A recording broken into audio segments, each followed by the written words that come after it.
Good morning. It is Friday, June 19th, and it's time for High Five.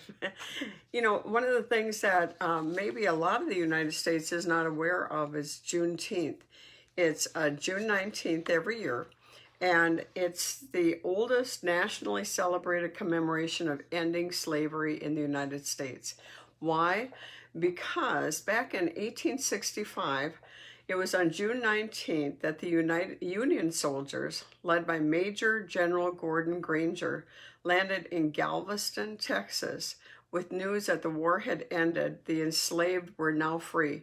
That was 2.5 years after the Emancipation Proclamation with President Lincoln. And so they were free for 2.5 years and didn't know it. And so this is when they celebrate. So, a lot of I live in Texas City, and it is the mainland, and Galveston Island is the island. We're the mainland. So we're kind of like sister cities. And so we're very familiar since we moved down here in 1992. We're very familiar with Juneteenth, but most of the country, this may be the first time you've ever heard of it.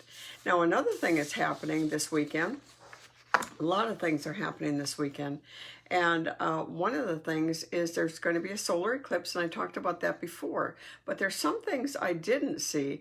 Now, today on Breaking Israel News, there was a great article about that this is the 3,332nd anniversary of Moses sending 12 spies into the land. It will be on the day, Sunday, when they have the solar eclipse over there. Now, we're not going to see the solar eclipse, but it's going to look like a ring of fire.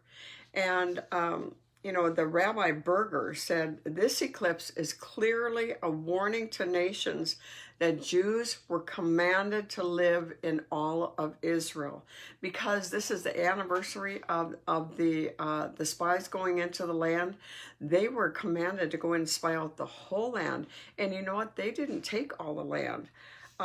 They made a lot of mistakes, when they went in and finally took the land. So that was interesting. And also, there's a scientific journal, Astronomy and Geophysics, in 2017. Researchers from England's Cambridge University confirmed the theory that Joshua's miraculous stopping of the sun during the battle to allow the Israelites more time to defeat the enemies was actually an annual solar eclipse, identical to the one that will appear Sunday. I thought that was really interesting too. So this is going to be a very unusual solar eclipse on Sunday. Solar eclipses are omens, and the solar eclipse is a bad omen for the nations. A lunar eclipse in Israel is a bad omen for Israel, and it comes from Jeremiah 10:12. Then said Hashem, do not learn to go the way of the nations. Do not be dismayed by portents in the sky. Let the nations be dismayed by them. And so it says, when Israel does the will of God, when Israel is following the will of God, they have nothing to fear of all of this, said the prophet Jeremiah.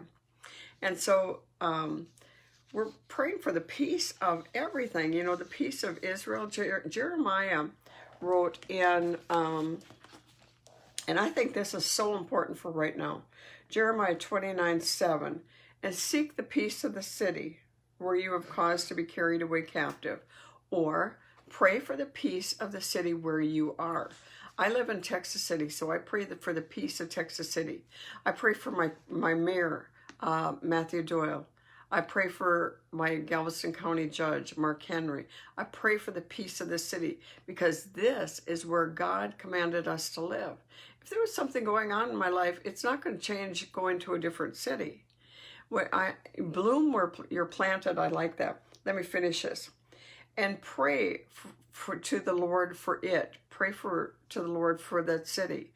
For in its peace, you will have peace. And so today, with everything that's happening right now, with the Juneteenth, with hopefully the riots, you know what? There's been so much prayer down in our area that even if they're protesting, it's very, very small and it's very quiet. And I know a lot of you have heard, I was talking to somebody from North Carolina yesterday, and she says, well, we're not as serious as you are down there. And I said, really? And you know, I said, don't listen to the news. They are making stuff up. And I'm not kidding. They are making stuff up. And so pray for the peace of your city and seek the peace of your city. And when your city has peace, you'll have peace. Amen. God bless you.